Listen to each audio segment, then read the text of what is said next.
Dominant Protector. Credit to the author.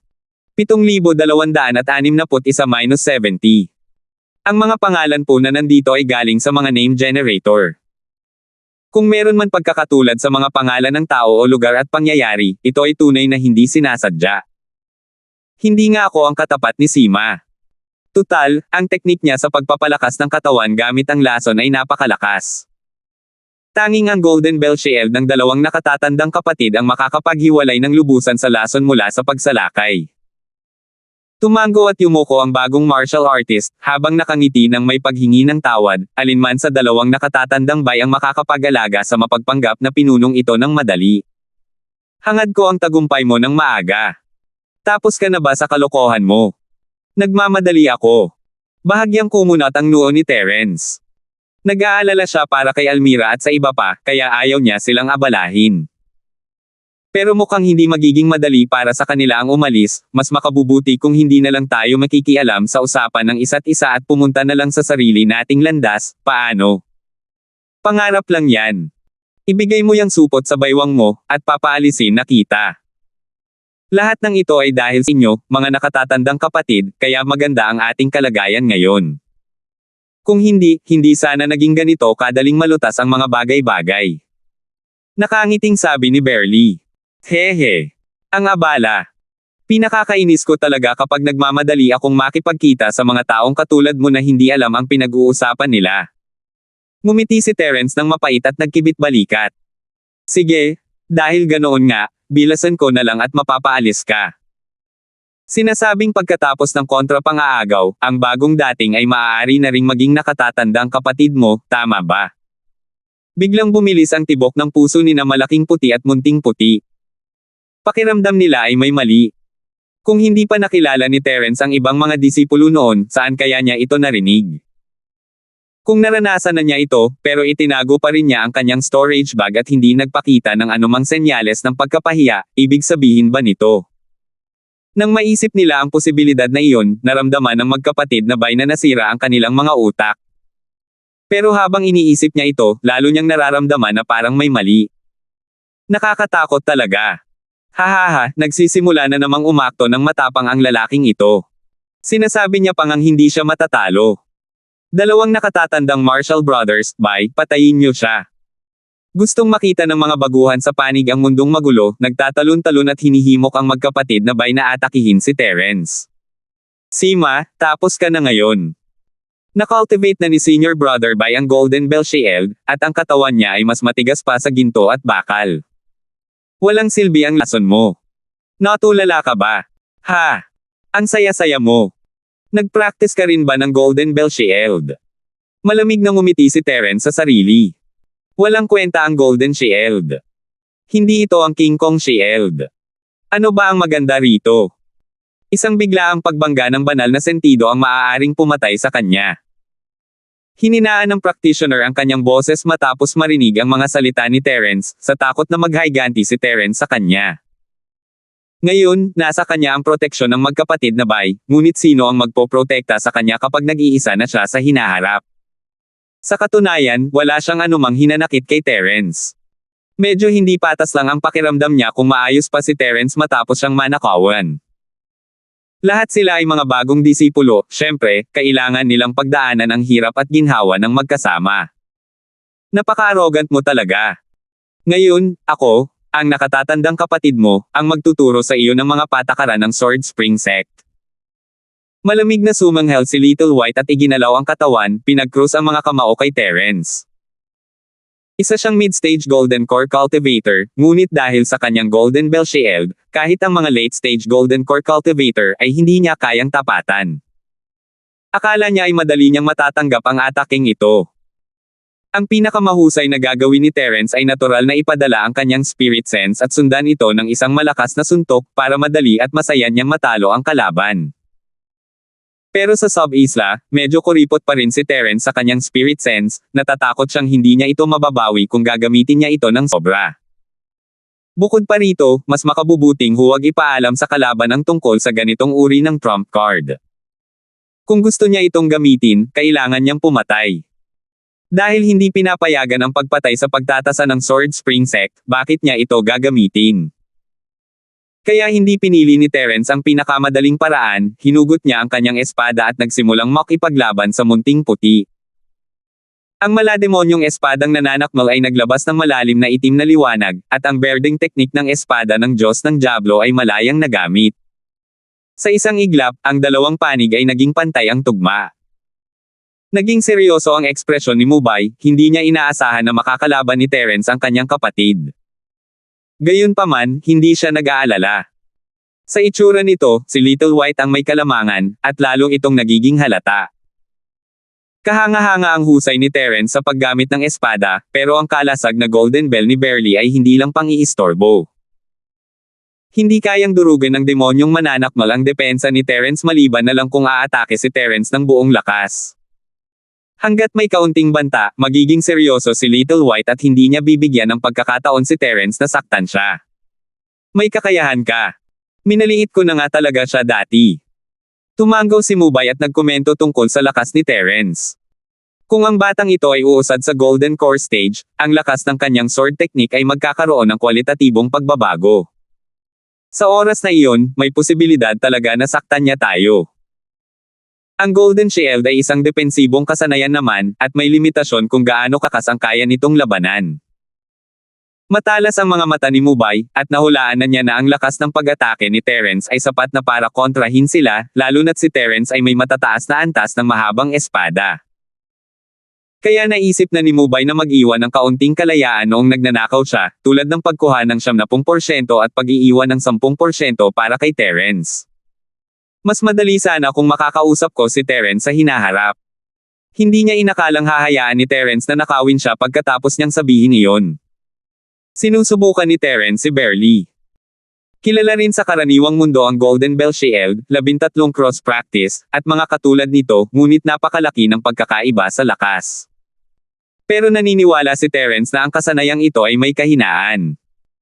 Ang kailangan gawin ni Terence ngayon ay alamin kung saan ang kahinaan ng katawan ng batang puti, 1 segundo na lang ang kailangan para matalo niya ito.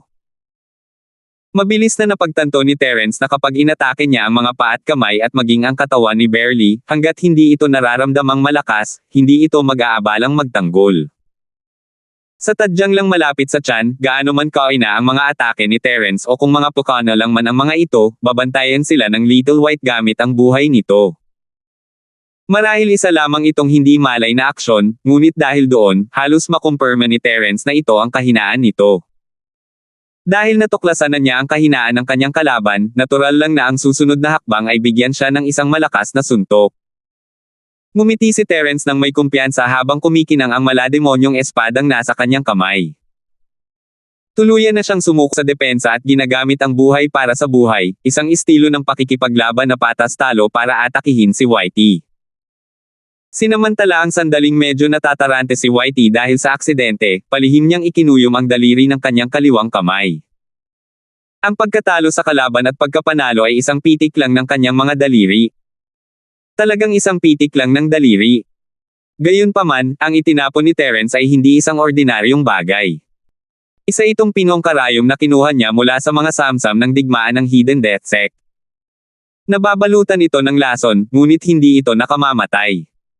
Hindi pinayagan ng pagsubok ng Sword Spring Sect ang pagpatay, kaya ang tanging mapipili ni Terence ay ang ganitong uri ng non-fatal poison needle. Siyempre, gawa ito ng Hidden Death Sect, at ito ang pinakamahusay na lason para sa pagpatay ng mga tao. Maraming mambabasa ang humihingi ng personal na impormasyon sa pakikipag-ugnayan ng batang isda, kaya't ayanunsyo natin ito. Ang username ay yerin830,819 at mababasa mo ang pang-araw-araw na galaw ng batang isda. Sa ika-5 ng buwang ito, mag-oorganisa ako ng isang aktibidad para mamigay ng mga librong may autograph sa aking bilog ng mga kaibigan. 7,262. Bagamat hindi nakamamatay ang lason na natamo nito, maaari itong magparalisa ng isang tao. Kung ang isang Golden Core Stage practitioner ay naparalisa, minsan mas mabuting patayin na lang siya ng direkta. Ang atensyon ni na malaking puti at munting puti ay nasa biglaang pagsabog ng enerhiya ng espada ni Terence, hindi nila napansin ang nakatagong atake ni Terence. Hindi nakikita at tahimik ang karayom, at hindi ito matutukoy ni Terence kung aatake siya. Isa itong matataas na uri ng sandata para sa mga palihim na pag-atake. Sa isang iglap, ang pinong karayom ay tumago sa depensa ng batang puti at madaling tumusok sa kanyang mga tadyang malapit sa kanyang ibabang tiyan. Kung ibang bahagi man iyon ng katawan ni Barely, maaaring hindi kayang lampasan ni Terence ang mga karayom, ngunit dito matatagpuan ang kahinaan ni Barely. Ang kanyang Golden Bell Shield ay hindi kayang sanayin sa ganitong antas, at wala siyang gaanong kalamangan kumpara sa mga ordinaryong martial artist. Sa kasong ito, hindi na nakapagtataka na nataman ang maliit na puti. Walang nakapansin sa palihim na atake ni Terence sa pagkakataong ito, ang todong atake ng Green Devil God Sword Technique ay masyadong kapansin-pansin, at ang isang nakatagong maliit na galaw ay hindi mapapansin. Kaya nang tumama ang espada ni Terence sa katawan ni Barely at itinulak siya sa lupa, hindi pa rin nila maintindihan kung paano siya natalo. Kahit ang maliit na puti ay hindi alam ito dahil hindi niya napansin na ang pinong karayom ay natusok sa kanyang kahinaan. Nang umipekto ang lason, napagtanto niyang siya ay tinambangan. Anong ginawa mo sa kapatid ko? Gulat at galit na galit si Mubay, kasabay nito ay ang pag-abot sa sukdulan ng kanyang takot kay Terence. Hindi nakakatakot talunin si Little White sa harap ng lahat. Ang nakakatakot ay hindi maintindihan ni Mubay kung bakit natalo ang kanyang nakababatang kapatid. Nakakatakot ang hindi alam. Hindi mo ba naiintindihan? Nalason siya. May misteryosong ngiti sa mukha si Terence habang isinusubo niya ang kanyang espada. Hindi tangas Mubay, kaya wala siyang gagawin kay Terence. Sa totoo lang, hindi inakala ni Terence na magiging ganito kaepektibo ang karayom mula sa Hidden Death Sect. Ang maliit na bagay na ito mula sa organisasyon ng mga assassin ay talagang pambihira. Siyempre, kung hindi lang dahil sa walang purong enerhiya si Terence ngayon, wala siyang pakialam sa mga bagay na ito mula sa Hidden Death Sect. Ang panlunas. Madilim ang mukha ni Mubay, ngunit mas maitim pa ang mukha ng magandang binata, at may kaunting bula sa gilid ng kanyang bibig. Ito ay isang malinaw na senyales ng pagkalason. Hey! Senior Brother Bai, may hindi ka ba malinawan? Tinaas ni Terence ang kilay at tumingin kay Mubay nang nakangiti. Huwag na nating pag-usapan kung may antidote ba o wala.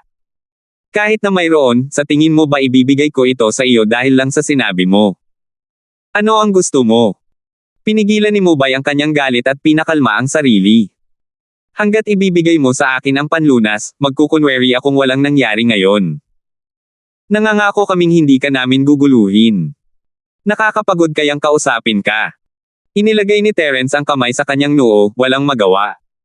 Sabi ko hindi mo naiintindihan ang sitwasyon, ang tanga mo talaga, hindi na matubos ang sarili mo. Bibigyan kita ng lunas, tapos magkukunwari kang walang nangyari. Sino ang nagbigay sa iyo ng lakas ng loob na sabihin yan? Bumagsak sa lupa si Little White, walang malay. Alam ni Terence na ang lason ay hindi nakamamatay, ngunit alam ni Little White na hindi. Kaya si Terence ang may lubos na kalamangan ngayon, at si Mubay ay kinakausap pa rin siya ng ganito, hindi niya talaga alam ang gagawin. Kung gusto mo ng panlunas, ilabas mo ang mga gamit mo. Ayaw nang mag-aksaya pa ng oras ni Terence, kailangan pa rin niyang hanapin si Almira at ang iba pa. Kung ayaw mo, ituloy mo na. Tingnan natin kung kaya mong inumin ang gamot na panlunas sa akin. Nagngingit-ngit sa galit si Mubay, ngunit wala siyang lakas ng loob na gumawa ng kahit ano kay Terence. Gamit ang kanyang lakas, maaaring makalamang siya, ngunit ang pag-asa na malupig si Terence sa maikling panahon ay hindi mataas. Ayos lang sana kung iyon lang, pero ang body refine ng poison technique ni Terence ay naging lubhang misteryoso matapos malason si Barely. Hindi alam ni Mubay kung mabibighani siya rito, lalo na't hindi niya nga alam kung paano siya nahulog dito. Wala siyang tiwala sa sarili sa pakikipaglaban kay Terence. Dahil hindi sila kayang lumaban, ang magagawa na lang nila ay makipagkompromiso. Ang problema, kung makikipagkompromiso sila, mawawala ang lahat ng kanilang kahihiyan. Paano siya mabubuhay sa hinaharap? Naisip mo na ba? Nagmamadali ako. Medyo sigurado si Terence na walang gagawin si Mubay, kaya nagkunwari siyang naiinip. Huwag kang masyadong mag-alala. Kung gusto mong lumaban, bilasan mo. Kung hindi, hindi makakabuti sa nakababata mong kapatid kung ipagpapaliban mo pa ito. Biglang bumilis ang tibok ng puso ni Mubay. Posible talaga iyon. Habang tumatagal ang pagkalason, lalong kumakalat ang lason. Kung ang puso ay aatakehin ng lason, kahit ang panlunas ay maaaring hindi siya maligtas. Ibibigay ko sa iyo ang lahat. Bilasan mo at i-detoxify mo ang kapatid ko. Sa puntong ito, tanging ang pag-amin ni Mubay ng pagkatalo ang nagawa niya. Mas mahalagang iligtas muna ang kanyang kapatid. Bilasan mo. Kapag may nangyari sa kapatid ko, lalaban tayo hanggang kamatayan. Tiningnan ni Terence ang nakakatakot na ekspresyon sa mukha ni Mubay at sinenyasan itong lumapit gamit ang isang daliri. Alam ni Mubay ang ibig sabihin nito, at tanging nagawa niya ay pigilan ang kanyang galit habang ibinibigay niya ang lahat ng kanyang ari-arian kay Terence. Sa katunayan, wala silang dala nang lumabas sila para gawin ang misyon. Mayroon lamang silang ilang ari-arian na kanilang ninakaw, na hindi gaanong mahalaga. Ang tanging mahalaga kay Terence ay ang identity token ng Sword Spring Sect, pero mas mabuti na ang iba kaysa wala. Inumin mo na lang itong gamot. Gagaling din siya pagkatapos ng 2 araw na pahinga. Matapos kunin ang mga gamit ni Mubay, inihagis din ni Terence ang isang maliit na bote ng jade. Naglalaman ito ng panlunas sa Hidden Death Sect. Kung wala nang iba, aalis muna ako. Magkikita tayong muli. Hindi nang ahas na magsalita ang baguhan, tahimik na yumoko. Nakahinga lamang siya nang maluwag nang makadaan si Terence. Hindi niya inaasahan na makakatakas si Terence nang walang pinsala mula sa 2 disipulo ng Sword Spring Sect, at mangungutang pa sa kanilang mga gamit. Kahit paano niya isipin, parang pantasya lang iyon. Walang oras si Terence para pakialaman ang iniisip ng mga taong ito ngayon. Hindi niya kayang pumatay ng kahit sino, kaya walang saysay na patuloy pa silang guluhin. Kinuha niya ang mga benepisyo at mabilis na umalis. Mas mahalaga na makipagkita kay Almira at sa iba pa sa lalong madaling panahon. Habang masayang nagnanakaw si Terence, tapos na ang laban ni Almira. Sa ilalim ng sadyang pag-target ng 2 Golden Core Stage Practitioner, hindi man lang siya nagkaroon ng pagkakataong makatakas.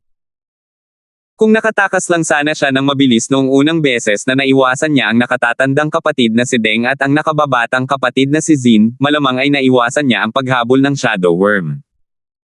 Tutal, may mga taong darating mula sa ibang mga kalsada sa malapit, at hindi lang si Almira ang tatamaan ng Shadow Worm. Sayang at pinili ni Almira na itago ang kanyang mga bakas noong panahong iyon. Sa simula ay isang napakahusay na pagpipilian iyon. Sino ang mag-aakala na ang nakatatandang kapatid na si Deng ay magkakaroon ng isang dark spirit beast tulad ng Shadow Worm na kayang sumubaybay sa mga tao? Binibining aso. Nangangahas ka bang saktan ako? Kung hindi kita tuturuan ng magandang leksyon ngayon, hindi mo malalaman kung paano igalang ang mga nakatatandang kapatid mo. Itinali ni Junior Sister Zin ang mga kamay ni Almira at ibinitin sa puno. Tinitigan niya si Almira ng may halong pagtataka. Hindi ka ba talaga marunong magsalita ngayon? Bakit hindi ka nagsasalita ngayon? Bibigyan kita ng pagkakataong sabihin ang mga huling salita mo. Bah! Medyo namutla ang mukha ni Almira, at may bakas ng dugo sa sulok ng kanyang bibig. Kahit na nasugatan siya, hindi siya nagmakaawa ng awa dahil sa kanyang matatag na personalidad. Dumura lang siya ng isang subo ng madugong laway kay Junior Sister Zin. 7,263. Natural lang na hindi tatamaan ng laway ni Almira si Junior Sister Zin. Bahagyang umiwas siya at hinampas ang katawan ni Almira gamit ang isang matalim na sipol. Ang mga dekalidad na kagamitang pandepensa ni Almira ay nahubaran na ni Junior Sister Zin, at ang natira na lang sa kanya ay mga ordinaryong damit na hapit. Sa ilalim ng letigo, isang bitek ang agad na lumitaw, na nagpapakita ng maputing balat sa ilalim. Pagkatapos, mabilis itong napuno ng dugo. Ubo-ubo, Junior Sister Zin. Mag-ingat ka sa ugali. Bago pa lang kami sa pagsusulit na ito, kaya huwag mo kaming patayin. Umubo ng walang emosyon si Kuya Deng. Sinusubukan niyang hikayatin si Junior Sister Zin habang sumusulyap kay Almira. Ang kanyang simpleng damit na gawa sa cotton ay itinaas ng kanyang mga kamay, na nagpapakita ng malinaw at magandang ibabang bahagi ng tiyan ni Almira. Nag-aalab ang puso ni Kuya Deng habang nakatingin sa kanya. Kasabay nito, palihim siyang nagrereklamo kay Junior Sister Zin. Hinuhubaran na siya nito ng damit, kaya bakit niya lang hinuhubaran ang mga kagamitan niya? Hindi ba't mas mabuting habarin na lang ang iba? Hindi niya kayang gawin ang ganitong bagay ng mag-isa, pero kung si Junior Sister Zin ang gumawa nito, kahit hindi naaangkop, hindi naman ganoon kaseryoso ang ugali nito, at maaari na lang siyang manood mula sa gilid para masiyahan ang kanyang pagnanasa. Sa kasamaang palad, hindi masyadong interesado rito si Junior Sister Zin. Sa kabaligtaran, mas masaya siyang mabugbog. Tumahimik ka nga. Kahit ngayon, gusto pa rin niyang ipagtanggol ang pesting to. Hindi mo ba nakikita na kung hindi ako nag-ingat ngayon, baka may sira na ako ngayon? Lumingon si Junior Sister Zin at galit na sumigaw. Hindi tumigil ang kanyang mga kamay habang hinahampas muli si Almira, na nag-iwan ng bagong marka sa kanyang katawan. Ano ang problema sa pambubugbog sa isang maliit na B*H na tulad niya? Hanggat hindi ka mamamatay, ayos lang. Sumimangot si Kuya Deng at naisip sa sarili, baka mas gumanda ang itsura mo kung may diferensya ka. Siyempre, hindi niya maaaring sabihin ito ng malakas, kung hindi ay siya ang mabibitin sa puno. Sa katunayan, casual lang na kinukumbinsi siya ng nakatatandang kapatid na si Deng, at hindi niya inaasahan na makikinig sa kanya ang nakababatang ate na si Zin. Hanggat walang namamatay, hindi ito magiging malaking problema. Bawal ang pagpatay sa mga patakaran, pero hindi naman sinasabing hindi maaaring manakit ng iba. Hayaan na lang si Junior Sister Zin na ilabas ang galit niya. Nagngingit-ngit si Almira at hindi umiyak sa sakit. Gayunpaman, nanginginig ang kanyang katawan ng hindi mapigilan. Ito ay isang likas na kababalaghan ng kanyang katawan, at hindi niya ito makontrol. Nang makita kung gaano kaitigas ang ulo ni Almira, lalong nagalit ang nakababatang kapatid na si Zin. Kung magmamakaawa lang si Almira, mas magiging handa siyang lumaban. Gayunpaman, hindi siya nasiyahan sa sinabi niya. Dahil dito, lalong bumilis ang paghila ng kanyang letigo, at parami ng paraming madugong sugat ang lumitaw sa katawan ni Almira. Gulat-gulanit din ang kanyang mga damit, at siya ay nasa isang napakasamang kalagayan. Kumunat ang noo ni Kuya Deng at tumingin sa paligid. Nawala na siya ng interes kay Almira. Interesado siya sa isang perpekto at walang kapintasang katawan, ngunit ang isang duguan na katawan, gaano man kaganda ang figure, ay lalo lamang siyang masusuka. Puno pa rin ng determinasyon at kawalan ng pagtitimpi ang mga mata ni Almira, ngunit unti-unti na itong nagiging magulo. Parami ng paraming dugo ang umaagos mula sa sulok ng kanyang bibig, ngunit hindi pa rin niya ibinubuka ang kanyang bibig para sumigaw, ni hindi siya nagpakita ng anumang senyales ng pagmamakaawa. Matapos bugbugin si Almira ng matagal, halos matapos na sa wakas ang pagbuga ng galit ni Junior Sister Zin. Ipinitik niya lang ang kanyang kamay at itinapon ang letigo na may bahid ng laman at dugo ni Almira sa gilid. Ang tigas talaga ng buto ng babaeng ito. Hindi kita papatayin ngayon, pero kailangan mong manatili rito at pag-isipan ang mga ginagawa mo. Ako na ang bahala sa'yo sa hinaharap kung may pagkakataon ako. Inikat ni Junior Marshal Sister Zin ang kanyang palso, na parang medyo pagod siya sa pagsampal sa mga tao. Senior Brother Deng, tara na. Patuloy tayong maghahanap ng iba pang mga baguhan. Iiwan na lang ba natin siya ng ganito? Baka mamatay ka. Sumulyap si nakatatandang kapatid na si Deng kay Almira at naramdaman niyang may mali. Kung mamamatay talaga siya, pareho tayong mapapahamak. Kung may pagmamahal ka sa isang babae, iligtas mo siya. Marahil ay nagpapasalamat ang maliit na B*H na ito at iaalay ang kanyang buhay sa iyo sa hinaharap, nakatatandang kapatid na si Deng. Nakangising sabi ni nakatatandang Ate Zin. Sa ganitong paraan, maituturing na matchmaker mo ang nakatatandang ate na ito, nakatatandang kapatid na si Deng. Biglang bumilis ang tibok ng puso ng nakatatandang kapatid na si Deng. Ang babaeng nasa harap niya ay kilala sa paghihiganti kahit sa pinakamaliit na hinanakit. Bagamat medyo mahina ang lakas nito kumpara sa kanya, may sumusuporta sa kanya. Kaya naman, kadalasan ay sumusuko siya tuwing kanya at ginagawa ang lahat para hindi masaktan ang Junior Sister Zin.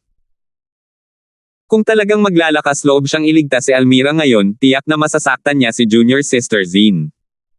Hindi sulit iyon. Sa anumang kaso, si Junior Sister Zin ang nag-alaga sa kanya. Kung may nangyari talaga, si Junior Sister Zin ang mag-aasikaso nito.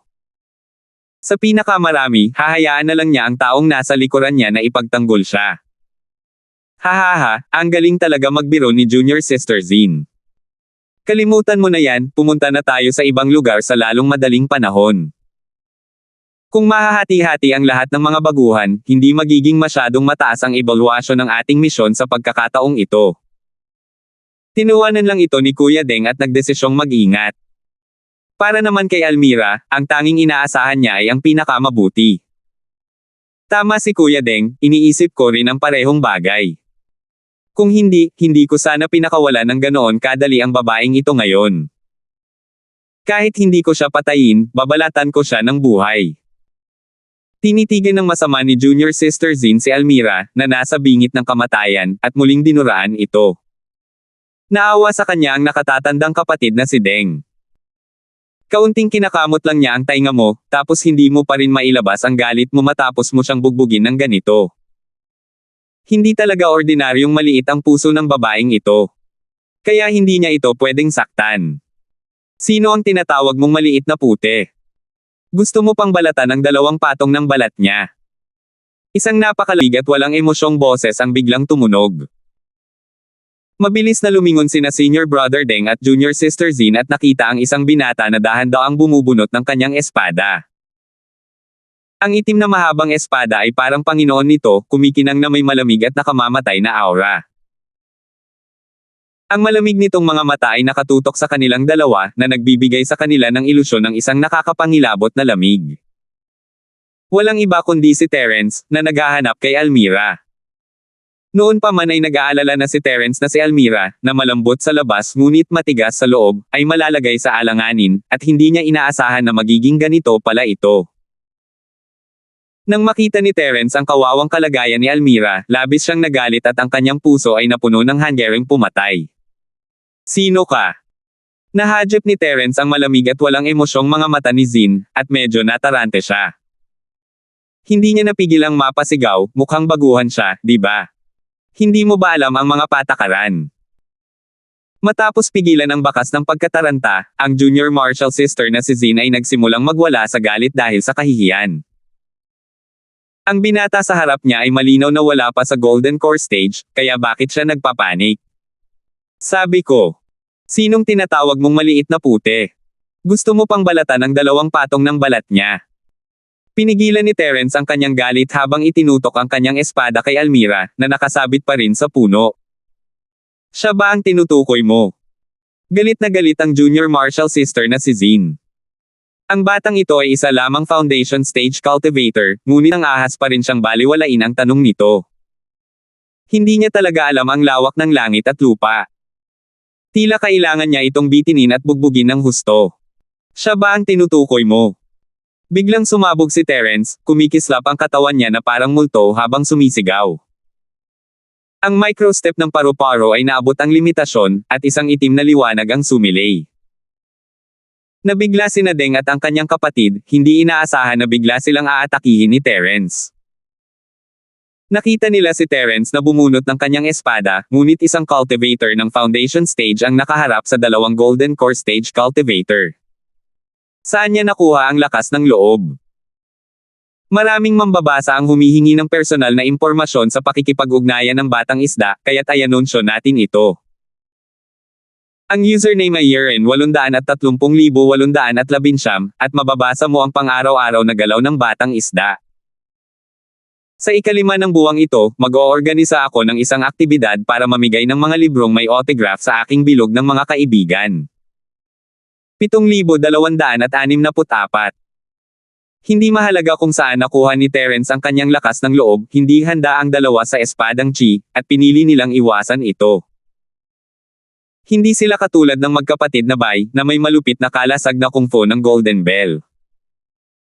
Tamang pagpili na protektahan muna ang kanilang sarili at saka kontra-atake. Pinilit ni Terence na umatras ang 2 Golden Core Stage Fighter sa pamamagitan ng isang suntok ngunit hindi na nagpatuloy sa kanyang paghabol. Sa halip, lumitaw siya sa harap ni Almira, ang malademonyong espada na madaling pumutol sa lubad sa puno, at maingat na nasalo ang katawan ni Almira. Ate Mira. Pasensya na, nahuli ako. Kumikirot ang puso ni Terence nang makita niyang wala ni isang piraso ng hindi nasirang balat sa katawan ni Almira. Mabilis niya itong binigyan ng mga gamot at kumuha ng kumot para takpan ito. Ate Mira, huwag kang mag-alala. Tiyak na ipaghihiganti kita. Zongda. Alam kong darating ka para iligtas ako. Hehe, hindi kita nagkamali ng husga. Pagkalunok ni Almira ng tableta, agad niyang naramdaman ang panlalamig na kumalat sa buong katawan niya.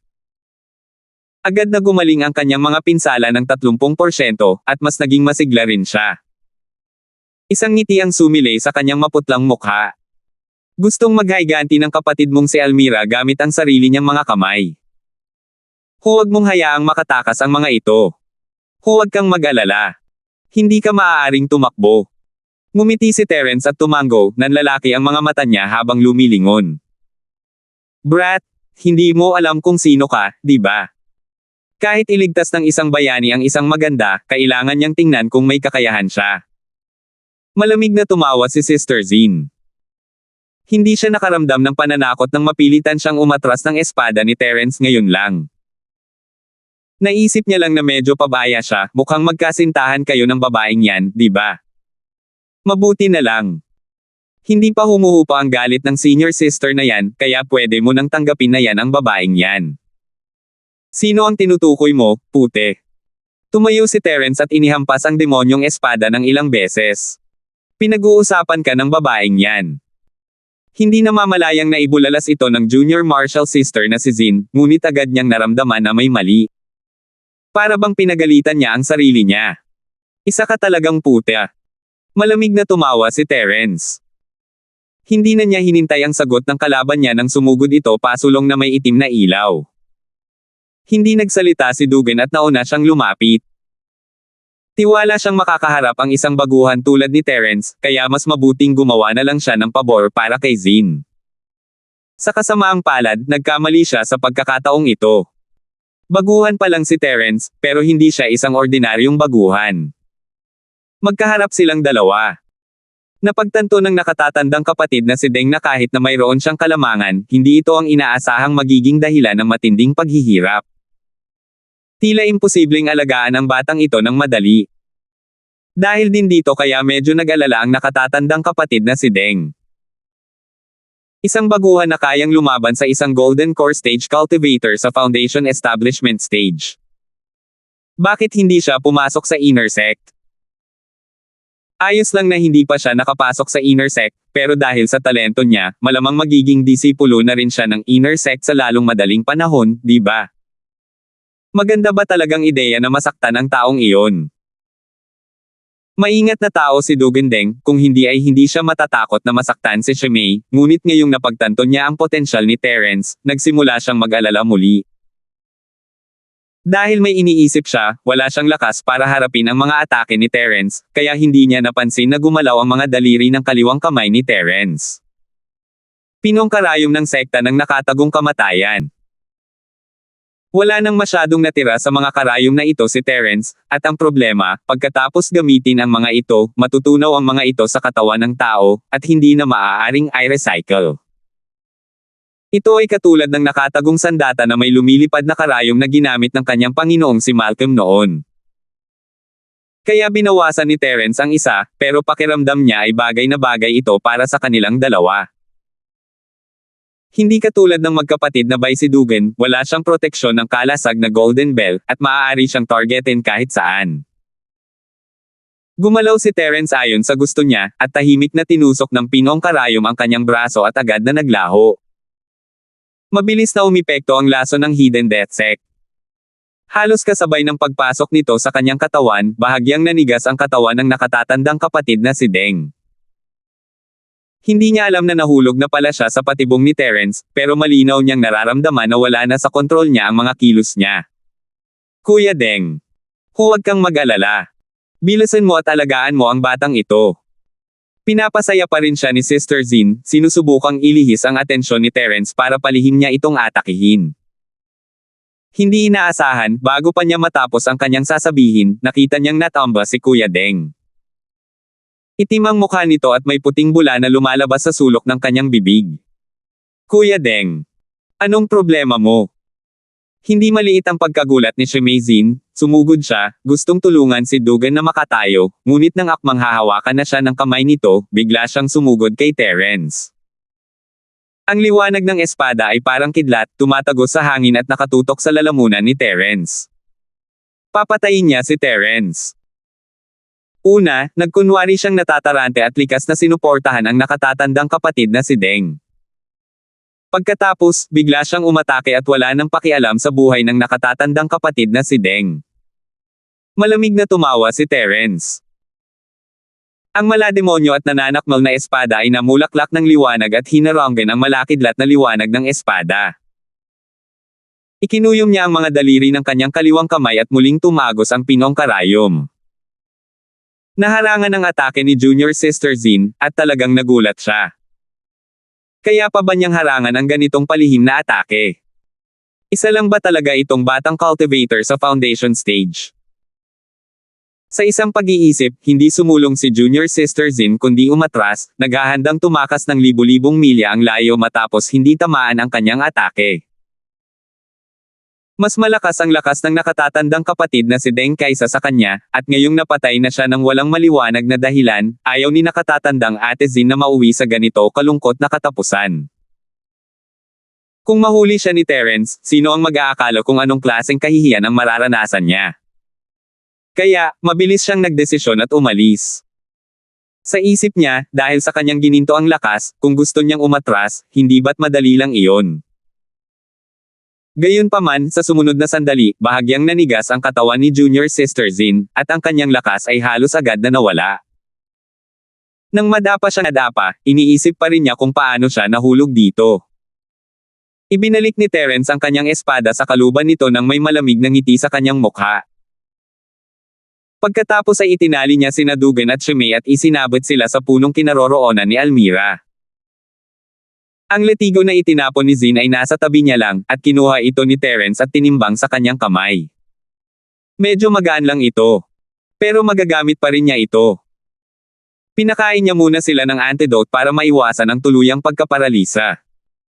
Siyempre, hindi nag-aalala si Terence na malalagay sila sa alanganin kung sila ay maparalisa, iniisip lang niya na baka hindi na nila maramdaman ang sakit. Matapos matanggal ang lason, hinalughog ni Terence ang mga bote ng Hidden Death Sect at nakahanap ng isang uri ng gamot na kayang magpalakas ng tactile sensitivity ng isang tao ng 12 beses. Sa madaling salita, pagkatapos gamitin ang Gayuma, mararamdaman ng isa ang sakit na maduraj ang kanyang daliri ng mga tinak ng mga bulaklak. Karaniwang ginagamit ng Hidden Death Sect ang gamot na ito para sa interogasyon, pero iba si Terence, gusto lang niyang dagdagan ang sakit. Walang kakayahang lumaban sina Senior Brother Deng at Junior Sister Zin. Katatapos lang nilang mag-detox at napilitang inumin ang gamot. Sa isang iglap, naramdaman nilang naging lubhang sensitibo ang kanilang balat. Kahit umihip ang simoy ng hangin, marami silang nararamdamang pagbabago. 7,265. Kayong dalawa, magbayad muna kayo ng interes, kailangan yung tiisin yan. Malamig ang mukha ni Terence habang sinasabi iyon at sumugod gamit ang kanyang letigo. Ah! Sigaw ni Junior Sister Zin sa sakit. Hindi siya si Almira, at wala ang personalidad para pilitin ang sarili na manahimik. Isa pa, ang letigo ni Terence ay 10 hanggang 20 beses na mas masakit kaysa sa letigo niya. Paano niya ito kakayanin? Walang pakialam si Terence sa sigaw ni Zin. Inikat niya ang kanyang kamay at hinaampas si Dugan Deng, dahilan para mapasigaw ito sa sakit. Kahit hindi nakibahagi si Dugan sa pagbugbog kay Almira, inakala ni Terence na ang dalawa ay parang mga ibong may balahibo, kaya kailangan niya silang tretuhin ng pantay-pantay. Natigilan lang si Terence matapos niyang bigyan ang bawat isa sa kanila ng 10 hampas. Hindi makakapatay ang kaunting interes na ito. Hindi mo kailangang umakto na parang patay na aso. Matapos hampasin ng 10 beses ang 2 taong nakabitin sa puno, halos mapasigaw sila hanggang sa mabasag ang kanilang mga lalamunan. Ang sensasyon ay lalong pinalakas ng Gayuma ng mahigit 10 beses, at ang ganoong klase ng sakit ay talagang hindi kayang tiisin ni Newman. Ate Mira, maayos na ba ang pakiramdam mo? Bumalik si Terence sa tabi ni Almira at umupo, naturuan ko na ng leksyon ang 2 ugok na iyon. Kung mas maayos na ang pakiramdam ni Ate Mira, bakit hindi mo na lang sila turuan ng leksyon? Mas maganda ako. Hindi umimik si Almira at agad na tumayo, kinuha ang letigo mula sa mga kamay ni Terence. Nagbago na ang sitwasyon, syempre kailangan ko ring maghiganti. Inabot ni Terence ang kanyang kamay para tulungan si Almira na pakalmayan ang sarili, walang problema, basta't hindi natin sila mabubugbog hanggang mamatay, mailalabas natin ang ating galit. Pagkatapos ng kaunting paghinto, nagpatuloy si Terence, hindi mahalaga kahit mamatay pa tayo. Isa lamang itong Sword Spring Sect. Sa pinakamatagal, hindi tayo papasok. Hindi naman ito kakaiba para kay Almira. Dahil may lahi si Terence sa pamilyang Sima, normal lang sa kanya na hindi ilagay ang Sword Spring Sect sa mga mata niya. Ikaw na masamang babae, akala mo naman magkakaroon ka ng ganito kagandang araw.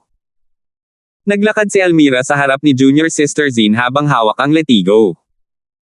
Malamig siyang sumangot at sinugod ito. Muling sumigaw si Junior Sister Zin, ngunit namamaos ang kanyang lalamunan, at napakahirap na para sa kanya na magpakawala ng anumang nakakagulat na sigaw. Ate Mira, bakit ka tumigil? Tumayo si Terence sa gilid at nakita niyang tumigil sa paggalaw si Almira matapos ang isang letigo. Hindi niya maiwasang magtanong, masakit ba ang sugat? Bakit hindi ko nalang gawin? Bubugbugin kita hanggang sa masiyahan ka. Kalimutan mo na yan. Pagkatapos ng letigo, medyo naiinip na ako. Bahagyang umiling si Almira at inihagis ang letigo sa kanyang kamay sa lupa nang may nawawalang interes. Mas maganda na ang pakiramdam ko ngayon. Nagsalita rin para sa akin ang nakatatandang kapatid na si Deng kanina, at naturuan na sila ng leksyon. Zongda, tere na. Mas mahalagang matapos ang pagsusulit sa lalong madaling panahon. Natahimik sandali si Terence, hindi inaasahan na sasabihin iyon ni Almira. Kapag ang isang ordinaryong tao ay binugbog ng ganito at nagkaroon ng pagkakataong makaganti, magiging kakaiba kung hindi nila papatayin ang kalaban. Siya naman, nakaramdam ng pagkabagot pagkatapos ng isang letigo. Pero naunawaan ni Terence na hindi malambot ang puso ni Almira, iniisip lang niya na walang saysay ang ganitong uri ng paghihiganti. Kung kaya niyang pumatay ng tao, malamang binaril na lang niya ito hanggang sa mamatay. Sige, kahit ano pa ang sabihin mo, Ate Mira. Nagkibit balikat si Terence at ngumiti ng walang pakialam, swerte nila. Kung ako yun, sigurado akong mawawalan sila ng kahit isang patong ng balat kahit hindi sila mamatay ngayon. Nawala na sila ng isang patong ng balat. Hindi napigilan ni Almira ang mapangiti. 10 beses na silang hinagupit ni Terence, at kung titingnan ang kanilang kaawa-awang kalagayan, tiyak na hindi iyon pag-arte. Labis na lumakas ang sakit ng 12 beses, at ang 10 letigo ay mas malala kaysa sa 200 letigo para sa dalawa. Sige. Kumusta sina Peter at Yuan Bao? Nakilala mo na ba sila? Biglang naisip ni Almira ang iba pa niyang mga kasama. Dumaan siya sa napakasamang karanasan, kaya maaaring nasa panganib din ang iba. Hindi, ikaw ang unang nakilala ko. Umiling si Terence, sinenyasan si Almira na isuot ang kanyang kagamitan. Kailangan natin silang mahanap sa lalong madaling panahon, kaya tara na. Kinilala siya ni Almira at mabilis na inayos ang sarili. Pagkatapos, isinuot niya muli ang kanyang kagamitan. Sinamantala ni Terence ang pagkakataon para pagnakawan ang mga gamit ng dalawa, ngunit wala pa ring ibang kapaki-pakinabang na bagay maliban sa 2 token. Pagkatapos noon, sabay umalis ang dalawa, naiwan ang nakatatandang kapatid na si Deng at ang iba pa na patuloy na nakabigti sa puno. Masakit ang mga sugat, pero hindi gaanong dugo ang nawala. Hindi sila ginamo ni Terence, kaya hindi sila mamamatay ng ganoon na lang. Sinundan ni Terence ang direksyong natatandaan niya, at pagkalipas ng 10 minuto, talagang nakasalubong niya ang gold ingot. Kuya Sima. Sa wakas ay nahanap na kita. Nakita ni Yuan Baojin si Terence at agad itong sinugod, habang tumutulo ang luha at sipon, Kuya Sima, ninakaw lahat ng gamit ko. Lugi na ako ngayon, kaya aasa na lang ako kay Kuya Sima para tulungan ako sa hinaharap. Kuya Jin, hindi ka naman nasaktan, di ba? Nasaan ang mga taong nagnakaw ng mga gamit mo? Tiningnan ng mabuti ni Terence, at nakahinga ng maluwag matapos masigurong hindi nasaktan si Yuan Bao. Kung hindi pa sila nakakalayo, hanapin na natin sila at ayusin na natin ang problema. Hindi ko alam kung saan sila nagpunta. Kalimutan mo na yun, mga gamit lang naman sila ng mundo, walang problema. Nagatubili sandali si Yuan Bao bago umiling. Sabi nila ito ang tuntunin ng pagtatasa. Dahil ito ang tuntunin, susundin na lang natin. Bilang batang amo ng bangko na may gintong yuan, hindi malaking bagay para sa kanya ang manakawan. Nahulaan ni Terence na kinuha ni Yunbao ang bagay at ibinigay ito bago nagdesisyong kumilos ng mag-isa, hindi sumunod sa disipulo ng Sword Spring Sect na nagnanakaw sa kanya. Wala tayong magagawa kung hindi natin sila mahanap, pero kung mahahanap man natin sila, hindi natin ito basta-basta maaaring bitawan ng ganoon kadali. Pinaikit ni Terence ang kanyang mga mata at ngumiti. Kuya Jin, napakabukas ng iyong isipan. Sa totoo lang, mabuti na lang at maayos siya. Ituloy na natin. Kailangan pa nating hanapin ang dalawa pa. Ngayong nagtipon na sina Almira at Yuanbao, sina Peter at Bingbi na lang ang natira. Nagpatuloy ang tatlo sa pagsulong, at pagkalipas ng halos 20 minuto, sa wakas ay natagpuan ni Terence si Peter. Sa sandaling iyon, si Peter ay nakahandusay sa lupa, mukhang medyo kawawa. Lahat ng magagandang kagamitan sa kanyang katawan ay ninakaw, at maraming sugat sa kanyang katawan. Malinaw na sinapit niya ang parehong kapalaran ni Almira. Ang tanging kaibahan lang ay mababaw lang ang mga pinsala ni Peter, at mabilis siyang gagaling ng walang gamot. Hoy, ninakawan ka rin. Tinuruan ka ng leksyon dahil lumaban ka.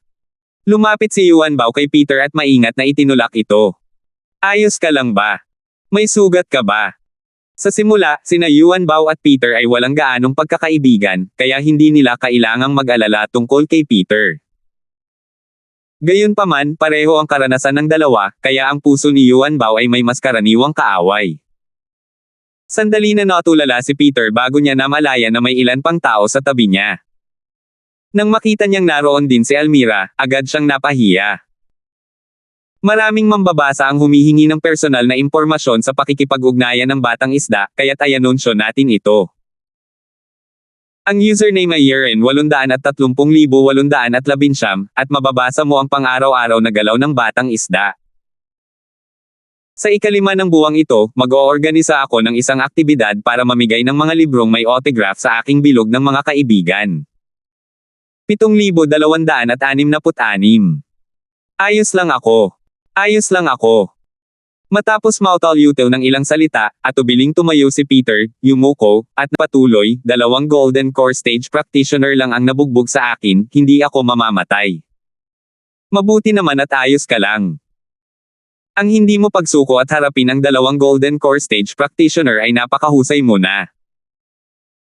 Tinapik ni Terence ang balikat ni Peter, huwag mong alalahanin ang mga makamundong bagay na ito, may mas magagandang bagay pa sa hinaharap. Oo. Peter, magaling ang ginawa mo.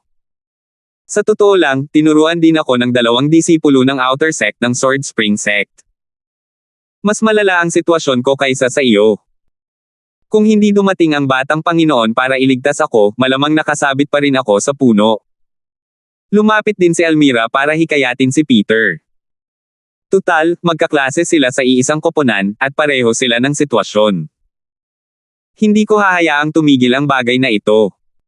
Hahanapin natin ang mga taong iyon at gagantay tayo. Dahil nasa tabi niya si Terence, malaki ang tiwala ni Almira. Pakiramdam niya ay ang mga disipulo ng Sword Spring Sect ay mga spirit beast na papel lamang na kayang basagin sa isang sundulang. Sister Almira, ayos ka lang ba? Malala ba ang mga pinsala mo? Nang marinig ni Peter na nakaranas din ng katulad na sitwasyon si Almira, bigla siyang nabahala. Mabilis siyang nagtanong ng may pag-aalala sa mukha, mukha kang hindi maganda, malubha ba ang iyong pinsala? Malubha ang aking pinsala noon, ngunit sa tulong at paggamot ng batang Panginoon, halos lubusan na akong gumaling. Kung ikukumpara sa iyo, maituturing na akong isang malusog na tao. Tumawa ng malakas si Almira at hinaampas ang kaliwang balikat niya gamit ang kanang kamao. Tingnan mo, walang nangyari. Mabuti naman yan. Tila nakahinga ng maluwag si Peter, na para bang kontento na siya na maayos na si Almira. Habang nag-uusap sila, biglang may narinig na malalim na boses ng lalaki sa hangin, pakinggan ninyong lahat. Matatapos ang pagtatasa sa loob ng 1 oras. Ang mga hindi makakadaan sa masukal na kagubatan ay ituturing na isang bigo. Ang mga mabibigo ay matatanggal. Nagulat sina Terence at ang iba pa, hindi nila inaasahan ang ganitong disenyo. Hindi naman malaking problema ang pagdaan sa kagubatan sa loob ng isang oras, ang problema ay hindi nila alam kung gaano kalaki ang kagubatan, at kung aling direksyon ang tamang daan. Paano niya ito malalagpasan? Kung mali ang direksyon na pinuntahan niya, tuluyan na siyang matatapos. Naiintindihan ko. Ang mga lumang disipulo ng sekta ng Sword Spring, bukod sa pagiging mga magnanakaw, mga gabay din sila, tama ba? Kinurot ni Terence ang kanyang baba, nakasimangot. Hanggat handa kang ibigay ang iyong mga gamit at hingin ang kanilang proteksyon, natural na ilalabas ka nila sa kagubatan. Ano ang dapat nating gawin ngayon? Pumunta ka at tingnan mo kung may mga lumang disipulo ng sektang Sword Spring sa malapit. Pero kahit mahanap natin sila, hindi nila tayo ilalabas ng libre, di ba? Medyo nalito si Yuan Bao. Maliban na lang kung kaya silang talunin ni Terence at pilitin silang manguna. Mukhang imposible iyon. Kahit manalo si Terence, wala siyang mapapatay, kaya sino ang matatakot sa kanya? Umaatras ang 10,000 hakbang, kahit natakot sila sa iyo at inaakay ka sa tamang direksyon, sino ang makakasiguro na aakayin ka nila sa tamang direksyon? Paano kung sadyang lumihis siya ng daan para mag-aksaya ng oras? Sa anumang kaso, ang mga natanggal ay ang mga bagong disipulo ng Outer Sect. Sila, na mga disipulo na ng Sword Spring Sect, ay walang pakialam. Bata Panginoon. Bakit hindi na lang tayo bumalik at hanapin ang 2 taong iyon? Medyo nag-aalangan si Almira, mas formal niyang kakausapin si Terence habang nasa tabi niya si Yunbao. Marahil ay ituturo nila sa atin ang daan palabas dahil sa takot. Alam ni Terence na ang tinutukoy ni Almira ay sina Dugan at Shimei. Agad siyang umiling, walang saysay na hanapin sila. Una, masasayang lang ang maraming oras kung babalikan pa natin sila.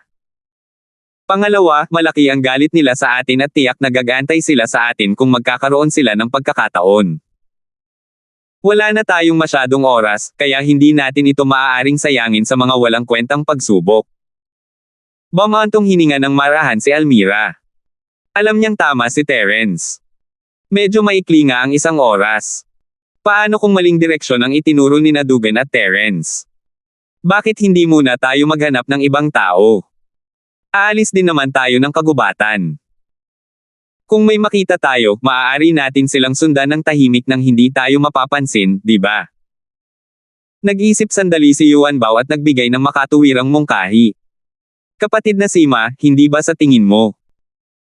Sino mang nakatatandang disipulo, hanggat may kasama silang bagong disipulo, ay tiyak na magtatakda ng layunin na umalis sa masukal na kagubatan. Kung makakahanap tayo ng ganitong grupo, maaari tayong umalis kasama nila.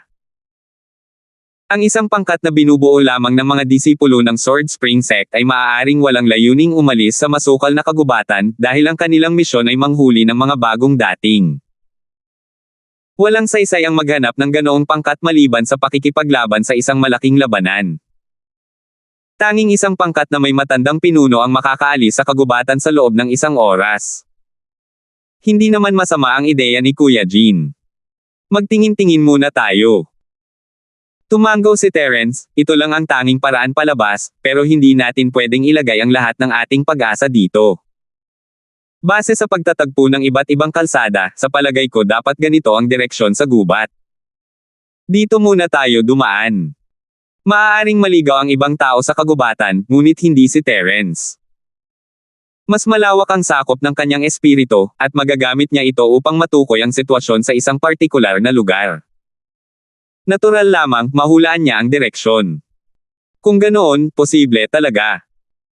Bumulong sandali si Almira sa sarili, pagkatapos ay sumang-ayon, kung wala na tayong mahanap na ibang koponan, subukan na lang natin ang ating swerte sa direksyong ito.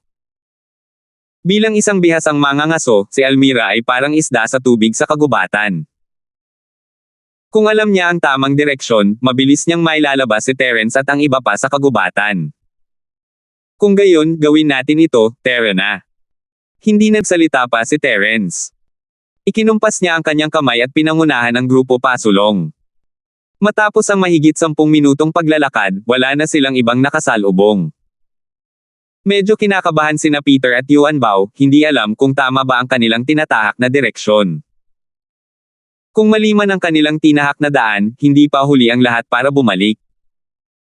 Kung hindi sila bumalik, ang magagawa lang nila ay ang pagtahak sa madilim na landas na ito. Kapatid na Sima, matagal na tayong naglalakad, at wala pa tayong nakikilalang kahit isang tao. Magkakaroon ba ng problema? Hindi napigilan ni Yuan Bao na magtanong. Hindi tumigil si Terence at lumingon ng nakangiti, Kuya Jin, huwag kang mainip. May nakita na akong bakas, at dapat ay may makilala ako agad. Bahagyang natigilan si Yuan Baojin. May nakita ka ba? Bakit hindi niya ito nakita? Ano ang dahilan kung bakit ganoon kalakas ang tiwala ni Terence na may makikilala siyang tao sa lalong madaling panahon? Binilisan ni Terence ang kanyang pagtakbo bago pa man makapagtanong si Yuan Bao, at ang mga taong nasa likuran niya ay walang nagawa kundi sumunod. Nagngingit-ngit ang mga ngipin ni Yuan Bao. Wala na siyang lakas para magtanong. Kailangan niyang siguraduhing hindi siya mauna. Ang sinasabing bakas ni Terence, syempre, ay ang pagkakita ng kanyang espiritu sa ibang tao. May 4 na tao sa hindi kalayuan, pawang mga pamilyar na mukha. Walang mga lumang disipulo mula sa sekta ng Sword Spring. Naisip ni Terence na maaari siyang pumunta at makipagpalitan ng impormasyon sa kanila. 7,267. Maya-maya pa, lumitaw ang 4 sa kanilang harapan. Naramdaman din nila na may humahabol sa kanila, kaya't lahat sila ay tumigil at nag-pose bilang depensa. Hahaha, si Junior Brother Sima pala. Ang pinuno ay walang iba kundi ang batang Panginoon ng lungsod ng Solan, isang tagahanga ng Al. Nakahinga siya ng maluwag matapos makita si Terence at ang iba pa, nakangiti habang ikinukuyom ang kanyang mga kamay. Alam kong hindi ordinaryong tao si Junior Brother Sima. Tiyak na hindi siya pipilitin. Pambihira rin ang Al ng batang Panginoon ng lungsod. Mukhang marami ka ring natamo. Bahagyang ngumiti si Terence. Halata na ninakawan din ng Alphen ang isang disipulo ng Sword Spring Sect. Ang 3 tao sa tabi niya ay sina Botong at ang 2 martial artist mula sa lungsod ng Solan. Gayunpaman, ang 3 taong ito ay mukhang medyo mas kawawa. Maihahalin tulad sila kay Peter at malinaw na sila ang mga ninakawan.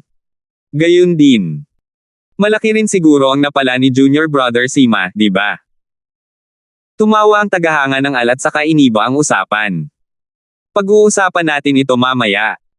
Junior Brother Sima, wala na tayong masyadong oras ngayon. Mas mabuting umalis muna tayo sa kagubatan. Iyan ang balak ko. Batang Panginoon ng lungsod Al, hindi ka naman nag-aalangan na sumama sa amin, di ba? Hindi nagtanong si Terence kung alam ba ng Alphen ang tamang daan. Sinabi lang niya na magkasama silang pupunta at lahat sila ay matatalo. Base sa dating kilos ng Alphen, masasabi ni Terence na may pinaplanong malaking bagay ang taong ito. Napagpasyahan ni Terence na hindi siya mapipigilan ng isang masukal na kagubatan. Kaya, malamang na makakaalis siya ng matagumpay kung susundan niya ang Alphen. Siyempre hindi. Ang makasama si Junior Brother Sima ang gusto ko. Tumawa ng malakas ang Alphen at nagbigay ng isang senadorias na pang-aanyaya kay Terence. Tere na muna tayo. Mag-usap tayo pagkatapos nating umalis sa kagubatan.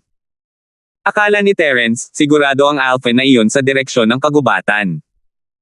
Kahit paano niya nakuha ang impormasyon, hindi siya isang simpleng tao. Alam ni Terence na hindi siya tatanggihan ng tagahanga ng Al. Mahalaga ang oras para sa kanilang dalawa, at wala itong maitutulong sa kanila kung hindi sila magkasundo. Hindi nagulat si Terence nang agad na sumang-ayon ang tagahanga ng Al. Nagtagpo ang 2 panig at nagpatuloy sa pagsulong ng buong bilis. Sa pagkakataong ito, wala silang nakasalubong na kahit sino. Bago pa matapos ang itinakdang oras, sa wakas ay nalagpasan ng grupo ang masukal na kagubatan at nakarating sa isa pang bukas na lugar. May isa pang landas sa bundok sa di kalayuan na patungo sa iba pang mga gusali ng sekta ng Sword Spring.